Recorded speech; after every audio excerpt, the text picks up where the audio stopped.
with the Spurs foul. Should Miami go for the three right away? Just attack the basket. James catches, puts up the three. Won't go. Rebound Bosh. Back out to Allen. His three-pointer. Bang! Tie game with 5 seconds remaining.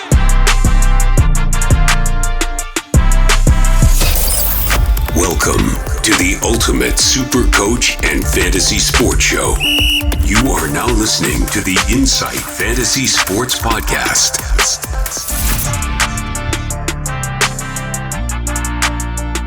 Boom shakalaka! Insight NBA, while the man takes a drink, I'm going to join him in a second. Cheers to you, Matty O'Brien. Of course, this is Super Coach Mattrix. I am at NBA G, who is also known as Matty G, and every Sunday, join us for a tale of two Matties. Yeah. Look, I'm pretty excited. We're going to call it the crossover, basically.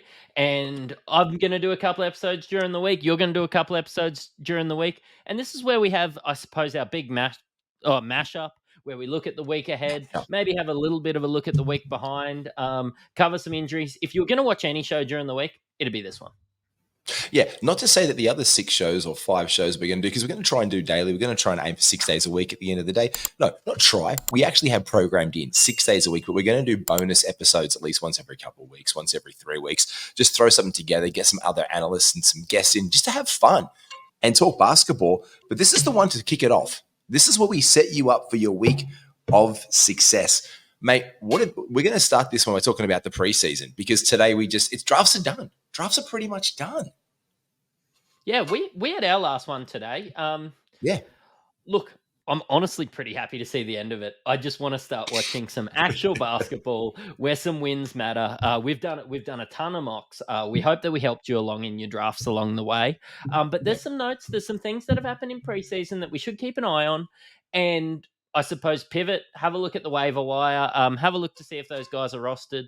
And maybe if you are unhappy with one of your later round picks, you could start the season strong here.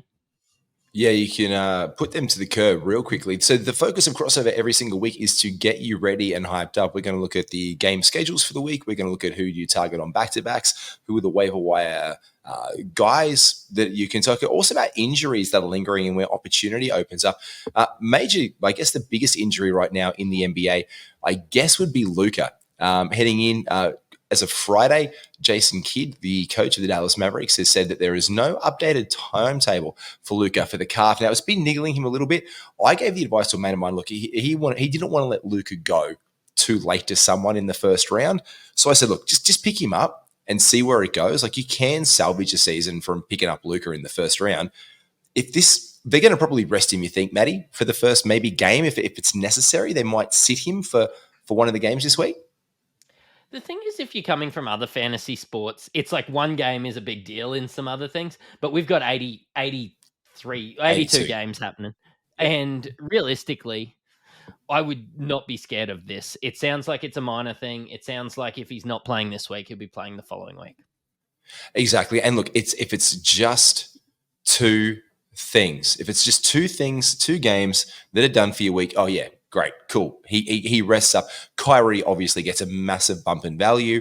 Obviously, Jaden Hardy, he's going to be getting some minutes up there. Joshy Green might get some extra minutes and some run for the Mavs. But this is what we're going to talk about every week. We're going to find you guys to target while people are out there. Other injury news for the week, Matty, that you think is important to note right now? Scotty Barnes, he's got a sprained foot. There's been no official word on opening night just yet. But if Schroeder isn't rostered in your team, I think he should be. I know that I've picked him up in a couple drafts, and I kind of think that he was rosterable. I think he was rosterable anyway. So just double check. He's going to get a big bump this week. Can I just say, is there just a stupid amount of just disrespect on having Dennis Schroeder in your fantasy basketball team? Is he that people bad? Just hate him. People just don't like the guy. But that, again, represents value for you. I mean, it's like, oh, yeah, but he doesn't profile that well. Actually, in the system, when he's proven to be an effective and efficient player in a basketball system, he actually goes bloody all right. You know what I mean? This is a guy who, I think my ideal case for a Dennis Schroeder type, as you said, is a guy who fits into a system And that kind of system for me would be like OKC Dennis Schroeder, where he was there with SGA, we were with Chris Paul, and they showed out. That was like, yeah, absolutely. This is where you can absolutely pick up a guy like that and milk them, especially with injuries. And like that's getting you wins. That's getting you wins because in our league, Matty, it's about how many wins you accumulate over the course of the season, not just head-to-head victories. So you want to get as many W's as possible. I just like in a guy that got 12.6 points, 4.5 assists in 30 minutes per game for the Lakers. It wasn't a great showing last year for the Lakers, but he's proven he's done it on a big stage in FIBA. He's proven he's done it at other clubs. Look, I think it's a no-brainer to be in the top 144. Yeah, 100%. Like he's going to get you about 12 to 15 points a game. He's going to get you about 4 assists. Can get you a steal every now and then. Gets chips at a couple of rebounds. He's kind of a little bit peckish that way. But yeah, look, his inefficiencies from the field, but still, he does offer some counting stats outside just points and threes as well. And then when he's hot, he is an absolute steamer. I think another guy who's going to be hot this week, and who, if you've got him in your team, he's going to see a little bit of extra run, is Chet Holmgren, because Jalen Williams, the guy who was thinking about starting, not the good Jalen Williams, J-Dub, the taller, let's call him the taller Jalen. Tall J. The one with the Y in it. The one with the Y in it. Taller J, he's got an injury over there in OKC. So we're looking obviously at what's going to happen there in the middle. You're probably going to expect some more minutes from the middle guys there over in Oklahoma City this week, aren't you, mate? Yeah. And look, not super relevant, but Chet's going to get a bump. I think Chet's going to get the bulk of the minutes there anyway. But yeah, definitely worth mentioning. Also, Vanderbilt looks to miss the opener for the Lakers. Yeah, 100%. So Darvin Ham's come out and said announcing the starting lineup is Taurean Prince. Taurean Prince, I'm actually going to check the amount of leagues in. Do you want to check on the ESPN ones for a second? Taurean Prince is available in a lot of leagues. He has added some counting stats and defense in the preseason, but again, he is a really serviceable player on your wire. So if you're looking for a guy to pick up and you just need a little bit of extra points, especially because you can get him out. Look, he's rostered in 3% of leagues. So at the end of your week, this in ESPN, 0.4%. He's not even ownable at this point. But in the Lakers rotation, he will be a starter. He's going to get 25 maybe minutes a game, especially while Vanderbilt's out. They're up against the Phoenix Suns. They're going to need defense. They're probably going to be like, fine, Taurean Prince, you can take your shots. We're going to mark Austin Reeves. We're going to mark AD. We're going to mark D'Angelo Russell. We're going to mark LeBron James. Torian's going to see a bit of an uptick in workload there, especially after the disrespect Kevin Durant put on Austin Reeves this week. I thought you would have been a fan of that, Matty. Yeah, I was a big fan. I'm not a guy that hates Austin Reeves. I just think he was getting overdrafted. So, yeah, exactly right. And so this is a guy who gets 3-pointers. He's efficient from the field, like about over 450% from the field. He's a very good free throw shooter. So Taurean Prince becomes playable. And May, we spoke about this earlier, and we will touch on the schedules later on. This is a really good target if you're very comfortable in the end of your week. You just want to drip a little bit of some sprinkles on your end of week Sunday to make sure the win's locked down, but set you up for the next week as a guy like a Taurean Prince. Yeah, because you were mentioning the fact that yes, he doesn't play the 2 games this week, but he plays 3 games next week, and that's when you really start to see. I'm not sure Vanderbilt will be out for that long, but Lakers guys are good to target heading into next week. Yeah, 100%. I've also put down in the injuries list James Harden by way of ego, and it's ongoing for treatment. Look, what do we make of look, right now in leagues, it's a bit of a kerfuffle. Everyone's jumping on guys like Tyrese Maxey, D'Anthony Melton, and deservedly so. They're coalescing together as a unit because of the chicanery that is surrounded with James Harden. These are all very rosterable guys. And if there's any of these guys that are still around in your leagues, if you've already drafted, you should jump on some of these Philly guys very quickly, Matty. Yeah, I would have both Melton. I think Maxey's going in and around that 60 range in draft 60 drafts are over, was going in and around that 60, 70. Maybe he got a small little bump due to some of this news, but I just hope Harden. I drafted Harden in the 30s in one of my leagues. You got to take a gamble every now and then because I still think that he can be a top 20 guy. But yeah, I just really hope he suits up and plays. But if he doesn't, yeah, look out for Maxey. And just the comments coming from him as well, like you haven't seen the last of what I'm going to do. I'm like, Jesus.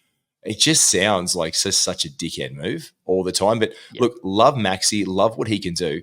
And guys are available in leagues. Like Melton is available in ESPN. Do you want to have a look? I know that he's available still in like leagues in Yahoo. I know I had them up here a minute ago, but this is a guy who in the last 24 hours has pretty much become like top 100 draftable because of the last showing in the preseason. And obviously so. So he's rostered now in 75% of leagues. Yep. A few days ago, a week ago. Hasn't quite caught up in ESPN. It was in and around that 14% still. But he was a top 100 guy last year. So, definitely if you're in those, actually, if you're in any leagues, your fan tracks, your ESPNs, your Yahoo, have a look, pick him up. He's probably better than the last guy you took. Oh, 100%. Like that's a guy you want to pick up. If Melton is still around, I'm actually looking at one of my leagues right now, thinking about my own advice right now. I'm not going to tell you which one. It could be one of ours. Oh, yeah. He's available. I'm going to pick him up right now. I'm going to put my money where my mouth is and pick up D'Anthony Melton in a league because that's what happens when these guys become available. And someone like James Harden has been like, I'm not going to play basketball. And historically, a very good defender as well. Like he can get you 2 stocks a game. Yep. He can get you a lot more than that as well. Great. Mate, he's just plug and play. Plug and play. Also, but guys, like I picked up Tobias Harris on the waiver wire earlier on. Someone picked him up. He had a couple of stinkers in the preseason. People dropped him very, very quickly. You want to look at the drops, and we'll get into our future episodes on the crossover. We'll look at the hottest drops and possible. Look, when guys are off, when they're cold, Matty, there can be value in that as well, can't there? Yeah, exactly. We'll have a bit of a chat about a buy low, sell high, all those sorts of things. But yeah, Tobias Harris could be a buy low. Yeah, 100%, mate. We've been talking a little bit about the preseason and everything like that. Was there any major notes from the preseason that you had that you really were excited by for this upcoming season?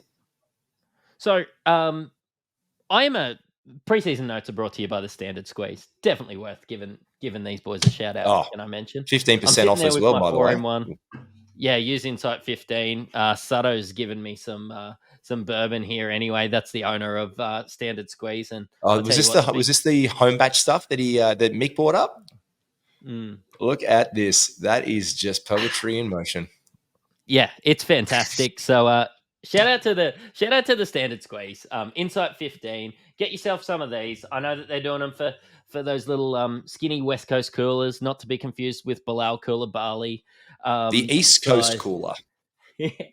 And of course your 4-in-1. I've got all the products in behind us. So support those who support us. But heading into the preseason, I've been a massive Jeremy Sohan fan basically since the beginning, even coming off the bench. Pop's come out, said that he's going to start at point guard. I didn't see that coming. But just noting in my last game, stocks for Trey Jones has really dropped. He's sort of just been a last round flyer at this stage. But Trey Jones still got more assists. He got 8 assists in 17 minutes than Sohan did in 24 in his last game. If we've learned anything from his brother, is the Jones brothers can be really efficient, great at assists. Moral of the story, I don't think either of these guys should be on your waiver wire. They're not, and I'm like that reminded me right now, their availability of Jeremy Sohan. So him and Talen Horton-Tucker have been named starting point guards for their respective teams in the Utah Jazz and with the San Antonio Spurs. They are not point guard eligible in a lot of leagues. So if you've got them on your team, they are not point guard eligible at this point. They're going to be playing that role. So this is like the eligibility becomes into a factor and positional. So you're going to have to roll these guys out as a shooting guard or like Jeremy Sohan is a power forward.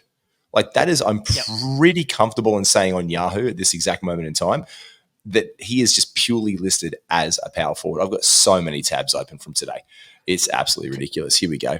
Tell me that's not perfect. Tell me that's not perfect for some of your builds. Being able to get a guy that's starting at point guard, you can still get an uptick in assists from your power forward. In the right build, that's amazing.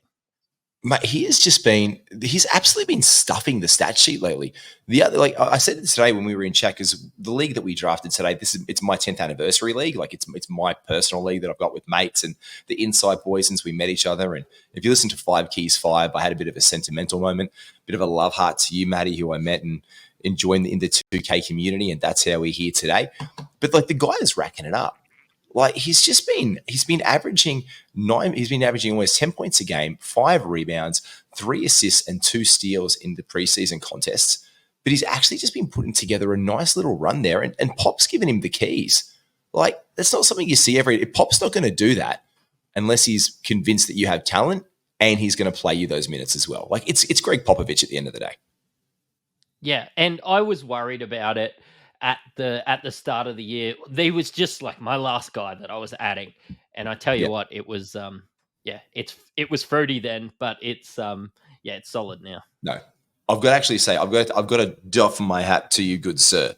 Like that was a pick of yours early on. I didn't see it coming. I did not see it coming. The second that Pops rolled him out there as a point guard, I remember looking at NBA. Like I remember looking at the old league pass and being like, what the fuck?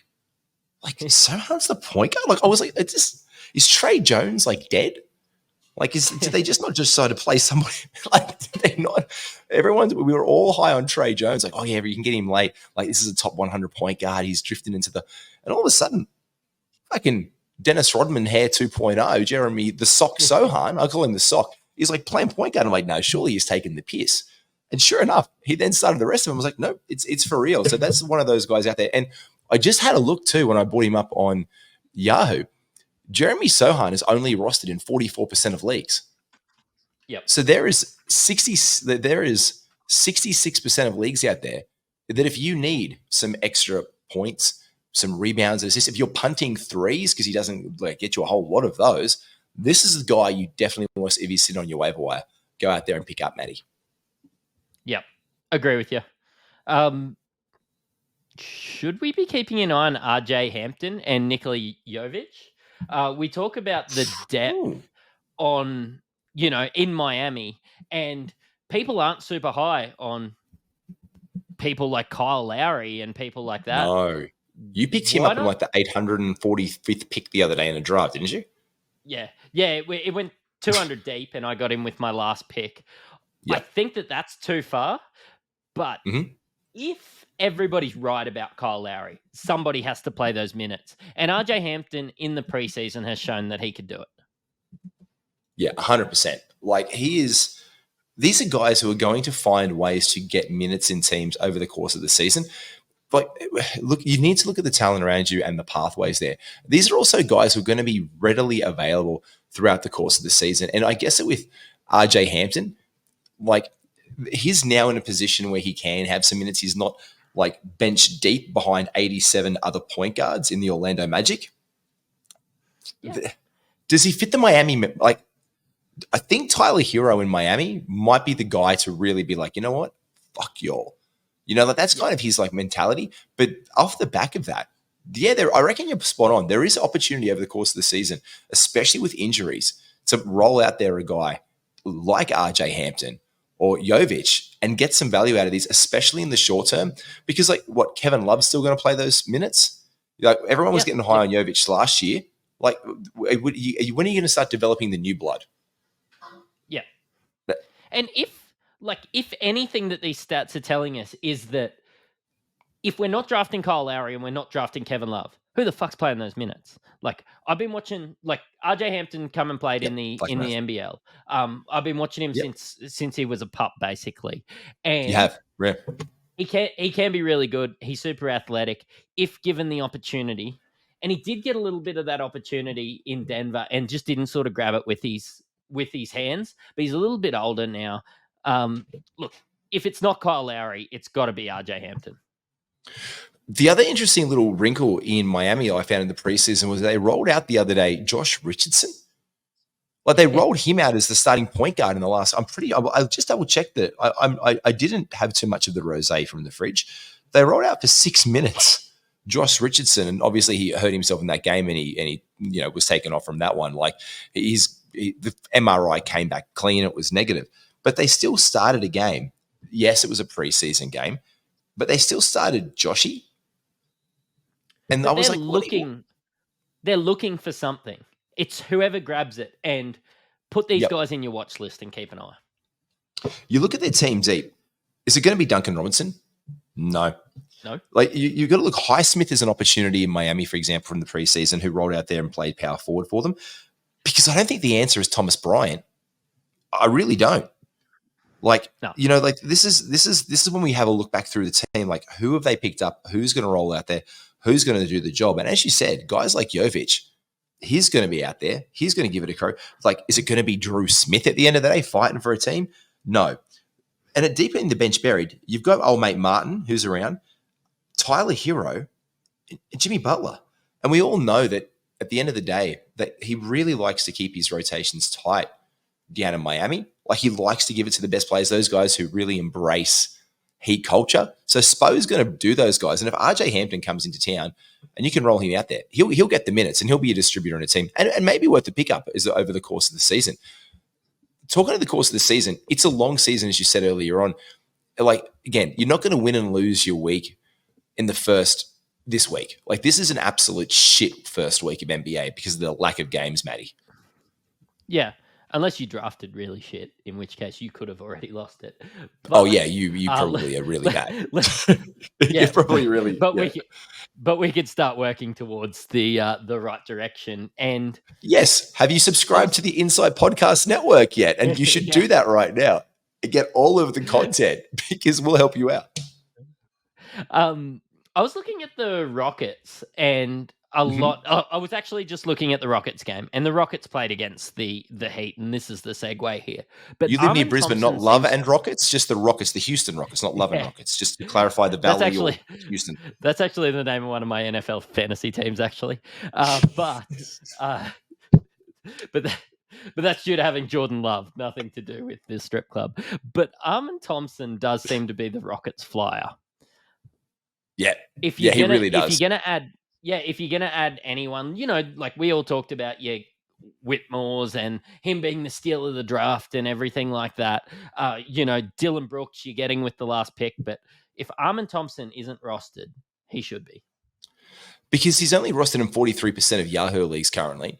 So it's 57%. This means over half of the leagues out there. And again, this is also developed, like this is also based on league size. So you could be in a 10-man league, a 12-man league, a 14-team man league, and obviously availability and roster spots. How many deep are you? Crack one open. That all changes, and that's all subject to availability. But if you are in a shallower league, like, is he rosterable yet in 12 teams? Maybe not. He's like a keep your eye on. But if you're in a 14-teamer and you've got some utility players and he's there, you definitely jump on him. So this is where there's rosterability as well. It's like, but gee, I'm in a 10-man team, and okay, cool. He's probably available in a 10-man league.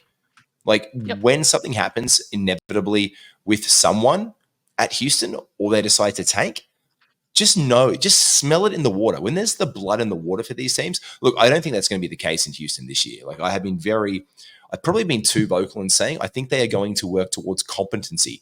What that level of competency is all in the talent that's in the pool. But the Rockets this year are a capable team. Like, if I was to tell you the starting five of their basketball team, you'd be like, oh, they could win some games. Like, they're not going to be like, and they're coached by Steve Silas? Oh. Yeah. Mm. I think their ceiling might be 9th or 10th. But, they're going to be playing some serviceable basketball. And with how bad the Rockets have been since James Harden, oh my God, isn't that going to be a win? The over-under this year is 31.5 games. I don't know if they get there this year. Like, this is it's a developing team. But if you tell me that they won 38, maybe not 38, 36, I wouldn't be surprised. Like, if you told me that they got 36 wins for the year, I wouldn't be surprised. But I'm kind of backing on the under because we're only an ankle sprain away or an injury to Fred VanVleet and Dylan Brooks doing something dumb to send the team sideways, and then Jalen Green think that the runway is massive. Cam Whitmore is going to want to go out there and just take every little bit of opportunity he can by the ball sack. Jabari Smith-Jr. is going to be scratching his head again, like, not this fucking season again after last year. Şengün might just be like, just do whatever he needs to do to survive at this point in time over in Houston. Jock Landau might become a very rosterable guy. Who knows? But it's one of those things in Houston. We just don't know what's going to happen. That's the big thing about just watching this first week. And I suppose our next segment, we want to be focusing on players that are playing 2 games in this week 1. Nobody's playing the 3 games. And let's just go through individually with those teams and just have a snippet as to who to watch. We're not saying to roster them. But maybe you just have a look at them. And like, for example, with the Celtics, a lot of leagues only have 5 Celtics rostered. Do we start having a look at their 6th and 7th best players, who I think are a Peyton Pritchard and an Al Horford? Can they be rosterable? Especially like there's people that are in leagues that go 200 deep. I'm in leagues that go 200 deep. Yep. And these guys aren't rostered. They're going to be the 6th. One of these guys are going to be the 6th man on the Celtics, and the other guy's going to be Peyton Pritchard. But they could be playing. So basically what you're telling me is Peyton Pritchard is not the 6th man in Boston this year. It's basically what you're saying. Sorry, Peyton Pritchard lovers. He had an amazing preseason, but let's just stop the hype train for a second. Let's just careening hold. But they're also not a team you want to invest in heavily this week. In my draft today, I took Jason Tatum, and I fucking hate the Celtics. I just don't know why. I don't hate the Celtics. I think I just lied openly about my hate for the Celtics. No, I don't hate the Celtics. I just don't like the Celtics. It involves a girl. She wore a hat one day. It was a situation. I'm probably having PTSD from it, but I'm not the biggest fan of the Celtics. It's just not my team over in the East. But you don't watch them this week. Just ignore the Boston Celtics unless there's a major car crash and Peyton Pritchard is the only last living member alive this week. Get him in your team because there's apparently a whole bunch of dead strewn bodies of Celtics around the place and there's one last surviving person. But they only play 2 games. This is not the week to panic. It is absolutely shithouse. Playing 2 games this week are the Celts, the Nets. So hello, Mikal Bridges. I took him. I'm really high on him this season. Yeah, he's only going to play 2 games. The Hornets, you took LaMelo Ball with your first pick, did you? You think you're looking forward to a big season and you lose week 1? You're going to panic? Don't. The Mavs, you took Luka. He might not even play both, let alone one. You're fucked. The Pacers, who does that indicate for you with your 2-game week if you struggled? Maybe a Mathurin. I see Bruce Brown still in some leagues. You've been super high on Obi Toppin. Love Obi. He's a Haven't taken him once this year. I think no, that's a lot. I think I took him once because everyone knew that I was looking for Obi Toppin. So I just couldn't do it. I just couldn't give people like, oh yeah, I'm gonna take Obi Toppin. I'm like, oh yeah, great. I'll get the trade offers. You're gonna want someone a 4th round value for him, are you? Jesus. I think Benedict Mathurin could be better than Obi Toppin in the right build, to be honest. Oh, I agree. Look, I really like what Obi can offer. And I have, look, I've been speaking the praises of Eggs Benny in the preseason. I think he's absolutely got a role to play in that team. And I'm really high on him being potential. Look, he's rostered in 78% of leagues now in Yahoo. So you're not going to probably be able to stream him off the waiver wire. However, you will be able to stream him in if shit goes sideways in India. Not stream him. You might be able to pick him up and just watch this space and watch what happens. Because if they think, look, we're losing off the blocks, we put Eggs Benny we put Eggs in the starting lineup. It hasn't worked out. We were successful last year with more spacing and some presence from Buddy Hield. Despite the contract and the talk of Buddy Hield trade coming up, they probably want to showcase that piece anyway to get a quality return. If they put Buddy back in the starting lineup, they win 2 or 3 or 4 games. Benny, Eggs get some lower amount of minutes. People might drop him. You know what I mean? Like he'll be dropped and someone's going to look for whoever's hot right now. Like a guy like a KCP, a guy who has a starting 5 role in Denver, who's just dependable and who does his thing. Or maybe Jaden Ivey, who's rostered in Jaden Ivey's in 66% of leagues. He's a shooting guard for the Detroit Pistons. Maybe he's blowing up and someone's dropped him in your league and they run into the waiver wire and pick him up. Keep your eyes on guys like that because, again, it's a long season, Matty. So these guys who go off, people are going to overreact in week 1. Yep, 82 games, week 1. You guys might be playing 2 games. But Mathurin is only 28% owned in ESPN. Oh, that's tasty. Yeah, yes. That's why I was mentioning him because I think that he's somebody that you can pick up.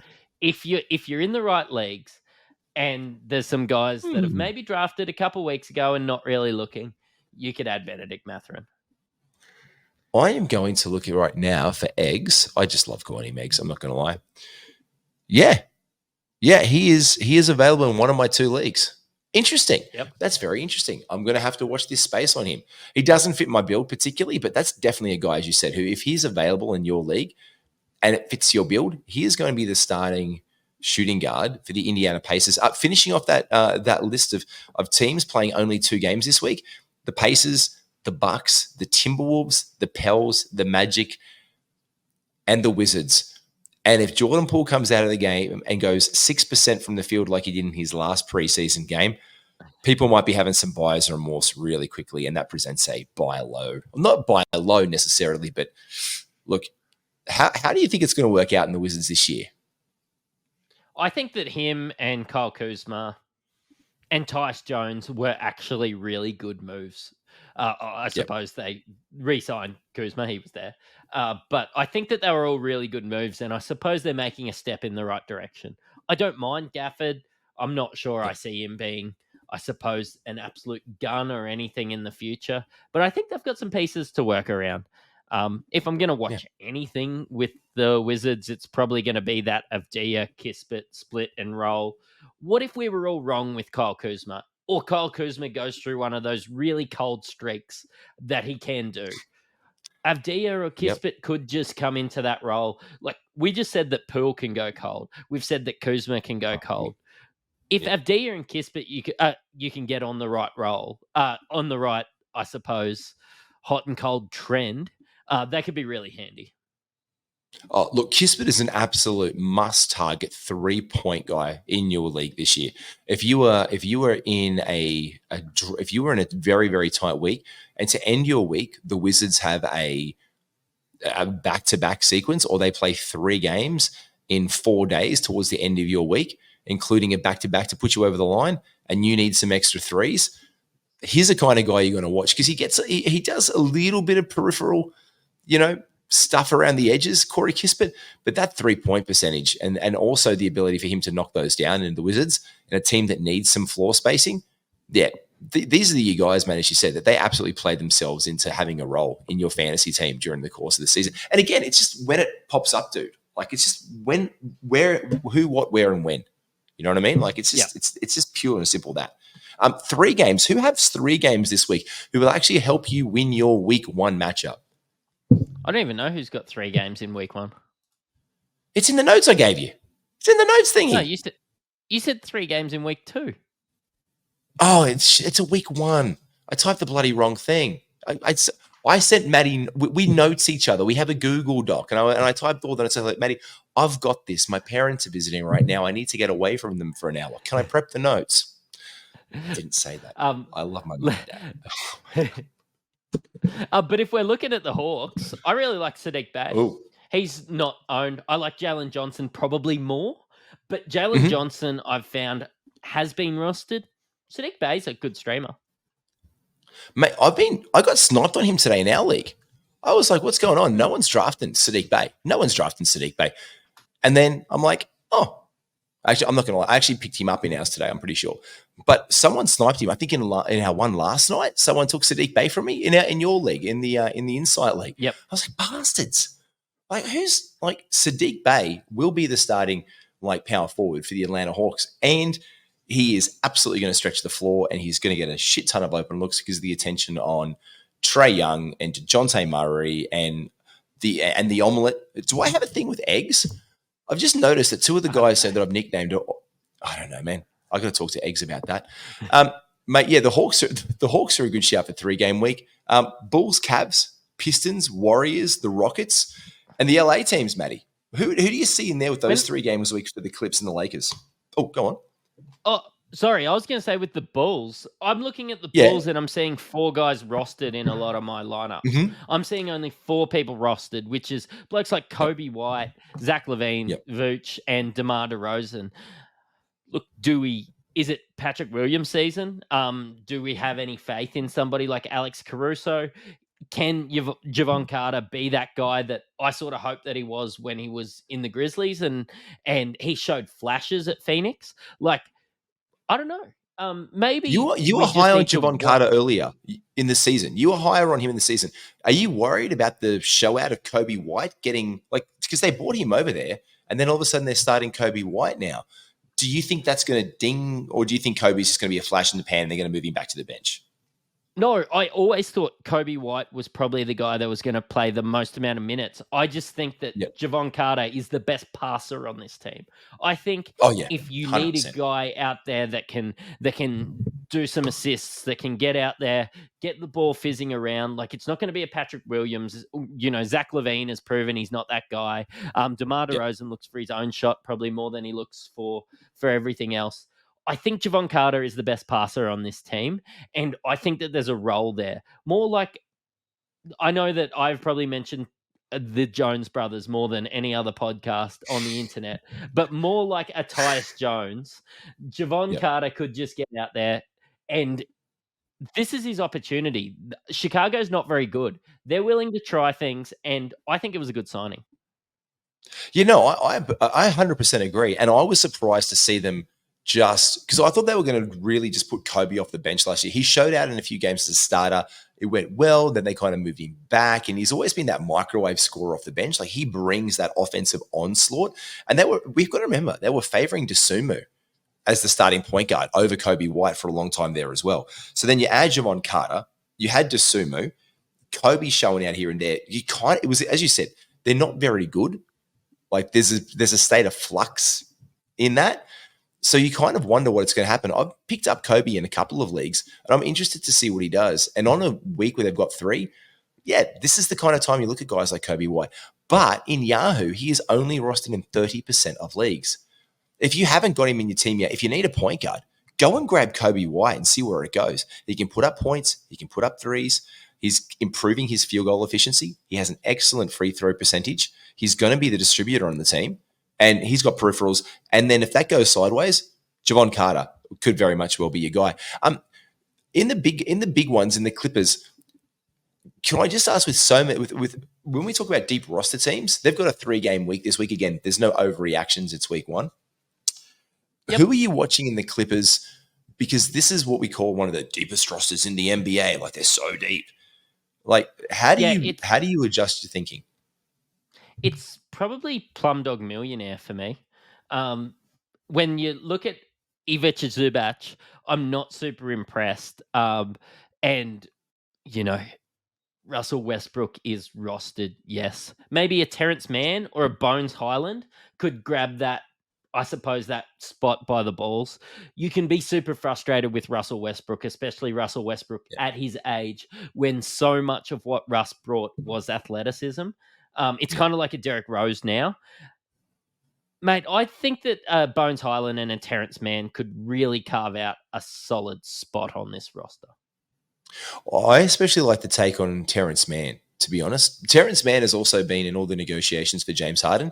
They have been unwilling to move Mann. Like there's even, I read an article, I think it might have been Bleacher Report or something, there's like the one man, it was a clever title, the one man stopping the James Harden trade, was they just seemed completely it's unrelenting in there. Like, we will not let Terrence go. You can get fucked. James Harden's going to find his way here some way or other because he's a dickhead. You know what I mean? Like at this point, but yeah, I 100%. When an organization shows faith in a player, it generally means that player is going to be given an opportunity to play basketball. Yeah, and he's not that old. I just think I just think that he's a guy. I actually like the way that he plays. He's that bigger sort of point guard. I'm going to be keeping an eye on him. He's only 27. He's going to be out there playing. Look, Lakers. My Lakers. I like LeBron. I don't like the Lakers. Look, I actually do like the Lakers. I do like the Lakers because I love what they've done in the offseason. Look, I don't have a favorite team anymore. I wear a lot of Hornets stuff because that's my Larry Johnson, Alonzo Mourning, Kendall, and Muggsy days. But I just love good basketball these days. I just love watching it. I mean, I think OKC might be one. What are we talking about the Lakers for then? Yeah, I don't know why. Because you asked me about it. Because I like their team. I like Austin Reeves. Good basketball, and then we're talking about the Lakers. I know. I'm not going to bite at that. You fuck. I'm not going to bite on that one. We forget about how close. I actually went back and watched it like a couple of weeks ago. I decided to watch the playoffs again. Like I watched every playoff game from the East and the West again and just watched Jimmy Butler go scorched earth. But then I watched, like when I got to the Western Conference Finals, I was like, by the way, rewatching the Timberwolves is like a really interesting revisionist history look when you watch the Timberwolves against the Nuggets last season in the playoffs. But when I got to the Lakers, I'm 100% convinced that they would have won the NBA championship if some amazing team like the Denver Nuggets wasn't in their way. Those games were so close. Like there were periods where it could have gone either way, and there was a rebound or an offensive rebound would just get tapped. Like those 50-50 balls, like we play basketball, Matty. The 50-50 balls sometimes just swing the game. And it was like every 50-50 ball was like, actually, no, it's going to be an 80 Nuggets ball, 20 Lakers ball. And then they went on a roll. Like of 10 points would knock on threes. Michael Porter Jr. would pull up from like 30 feet and just drain one. Jamal Murray was then feeling himself. Like they were really close ones. But back to the Lakers this week, Rui Hachimura. Rui Hachimura is someone you want to keep your eye on. I think people forgot how like very good Rui became last year with all the pickups in the offseason. Rui Hachimura is only rostered in 28% of leagues. So when we speak about the 3 games weeks, you want to really watch what's happening there because this is a guy who's always stepped in. And if LeBron James goes down for a period of time, for any single reason, the starting small forward, power forward-ish guy who they play a la LeBron will be one Rui Hachimura, 100,000%. And that's where he's going to get an uptick in value. He has a 480 field goal percentage, 750 almost from the line. He'll put you in some threes. He'll get you some points. He'll get you some rebounds. But he doesn't offer ways out of the peripherals. But only in the system when he's playing in the Lakers does he improve himself. So I think this is a guy that you want to keep your eye on because the other guys like Gabe Vincent and stuff, we haven't seen what they roll out. The new blood. Like we know Torian is starting. But again, we haven't seen the rotations and how Ham's going to run that out. But I'm going to skip a segment earlier from that one about from the back-to-backs to the very end of the back-to-backs. Matty, I made a point to you earlier. When we come in, we're going to look at the back-to-back games for the week. It's really important in your league that you pay attention to not only the back-to-backs during the week to win your league, but Matty, it's about the Sunday, Monday link-up week to get double value into your next one to save a waiver burn. Yeah, I really like that. If you can get somebody that'll help you this week and also next week, fantastic. I've been dealing with that in the way that the NBL fantasy's set up. And if you can, use a waiver wire pickup to get a guy that you can just, I suppose, roll through and add value for 2 weeks in a row, maybe even 3 weeks in a row in some cases when we're talking, 82 games deep. Like this could be perfect and let us help you. Yeah, 100%. And we'll be giving you like the NBA schedule over the course of the year as well. We kind of like dig deep into that one there. Finishing off that one, we've got the Grizzlies, the Heat, the Knicks, the Thunder, the 76ers, the Suns. Basically, most of the other bloody teams in the league have that one. But I've got to ask you, the Grizzlies, who have you been impressed by in the preseason, or who do you think is going to be the players that step up in Memphis in the absence of Ja Morant to start the season? I do think it's going to probably be Desmond Bane. I think that Marcus Smart is going to give you much of what he has always given. He's going to be a serviceable player, still on a very good team.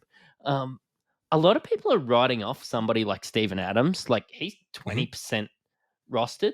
I think people forget how good he was before he was injured. Last season was a write-off. And this is probably going to hurt Jaren Jackson Jr. more than we all know. We saw Jaren Jackson Jr. in drafts go from being, I saw him go top 10 in one, but that sort of 12, 13, 14 to being available, nearly into the 30s. I think that's more reasonable from what we can expect for him with one Steven Adams coming back home. So I completely agree. And this is, again, a team that has 3 games this week. And then you look at Memphis next week, they have 4. And then they play 3 games for a very long period of time. They've got 4 weeks of a 3-game week.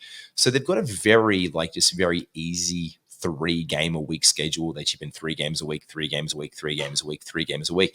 However, I did not notice this earlier on.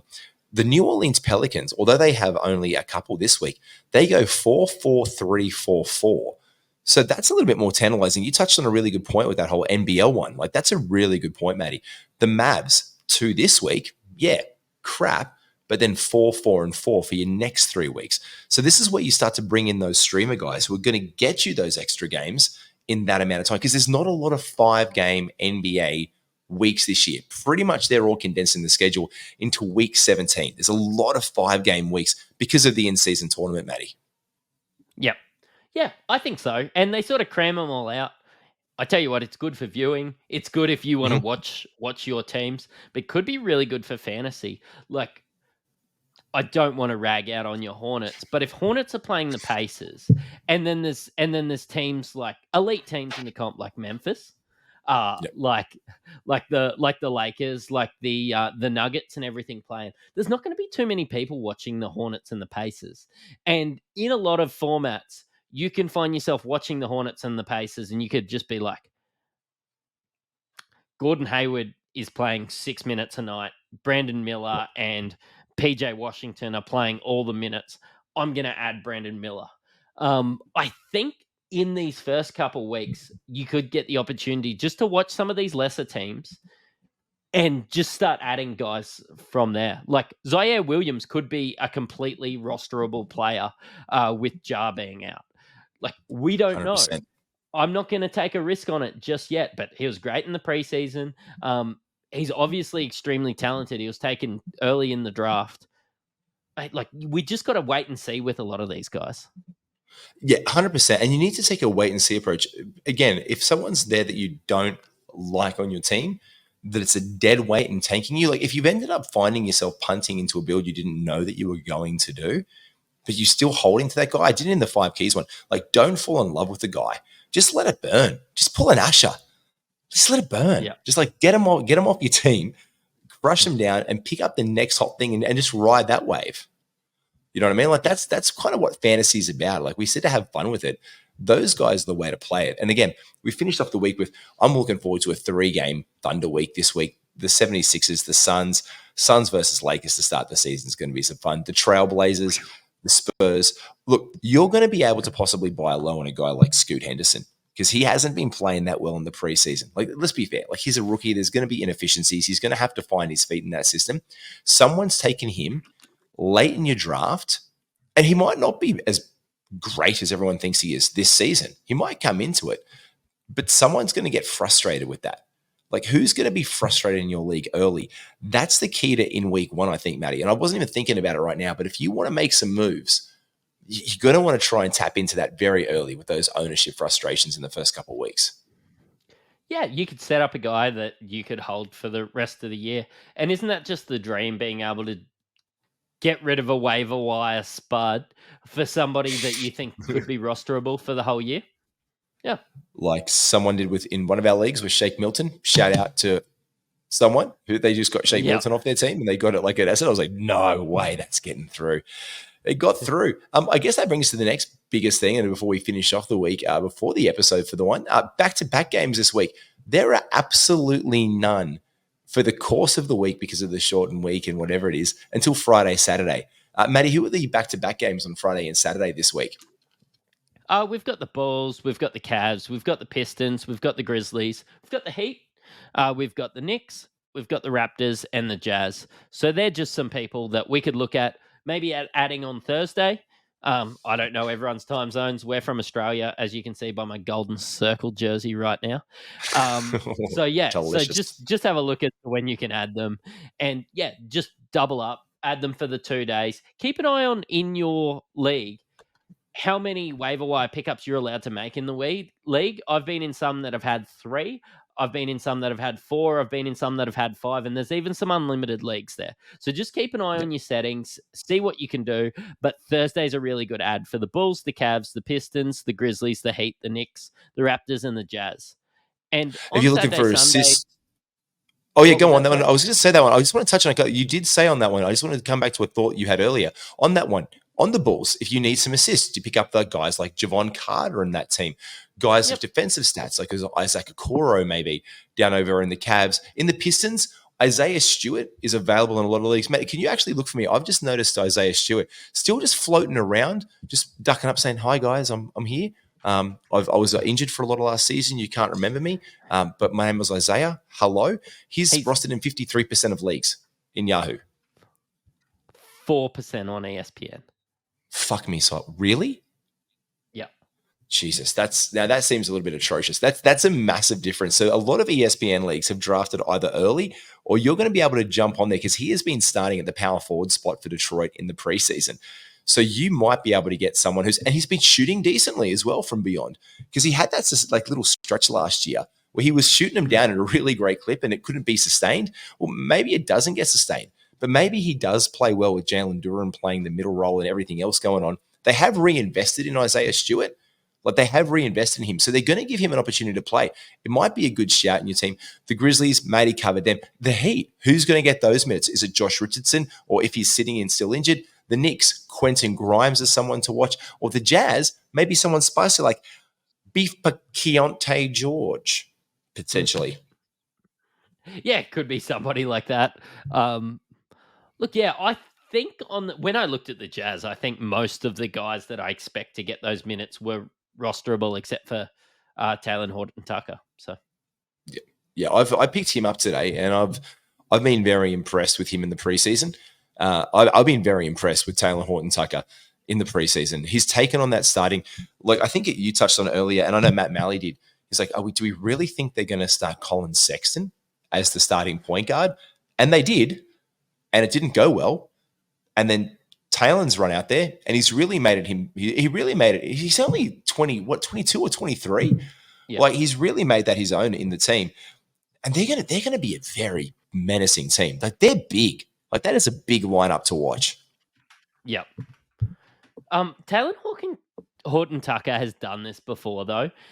Could be a little bit of a catfish. Don't go trading for him. But if he's sitting on your waiver wire, yeah, you could definitely add him. Or add him like in the last round, like I did today. Actually, did I take him? When did I take him? I think I just take a bit of a fib. Let me look at my team. I took him last or second last round. He was Taylor Horton-Tucker's high score is actually 41 in the league. Did you know that? Yeah. I remember he played a game in the preseason. Was it a couple of years ago? I was walking around Brisbane in the Valley going to a couple of barbecue joints, and they were playing the Clippers and Taylor Horton-Tucker. And I might have been a little drunk at the time, and it might have been with my mate Nate Hand, who was also quite drunk. And I might have made some very big assessments of him back in his Lakers days before they got rid of him that season. He didn't do much.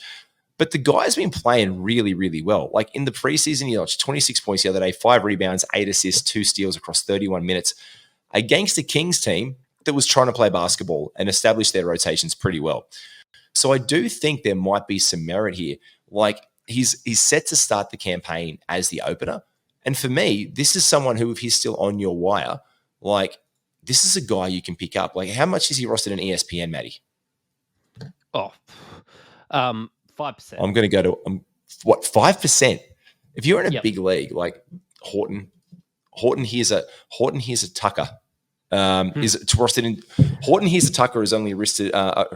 He's been arrested. No, let's not even go there with NBA players. 25% of leagues in Yahoo. So this is someone who will be the starting point guard for a team that has an excellent coach in Will Hardy. I think he's one of the best coaches in the NBA. Do we all forget what happened to start the season last year before Utah sent it sideways? They were a pretty competitive team. Yeah. Do they come and they make a crack at it again? Maybe. I think they could be good. Like I like John Collins. You do like John Collins? I like the change of I think maybe a change of scenery is just what he needed. I'm not as high after I've seen how they've used him in the preseason, but I think if they let John Collins do John Collins things and be a little bit more of a center than a shooting power forward, I think the Jazz could be a lot better.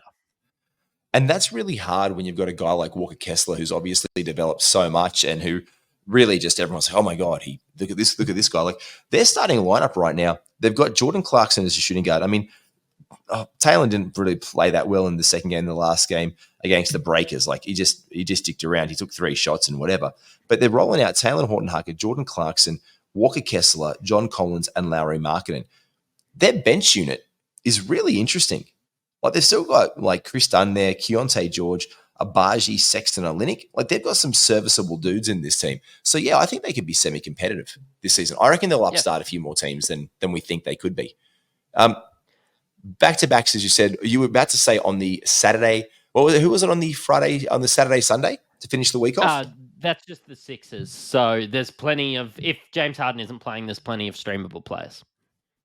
100%. And rolling in, if you're on your week, if you want to try and close it out strong, or just make the most, if you haven't made many waiver wire moves and you want to set yourself up for success for the week after, on the Sunday, Monday, there's a few. You've got the Hawks, the Nuggets, the Warriors, the Lakers, the Bucks, the Thunder, and the Trailblazers. We'll cover over after the course of the week. I've got a pod coming up with Skitty on Friday for the weekend watch list, and we'll do a weekend watch list show.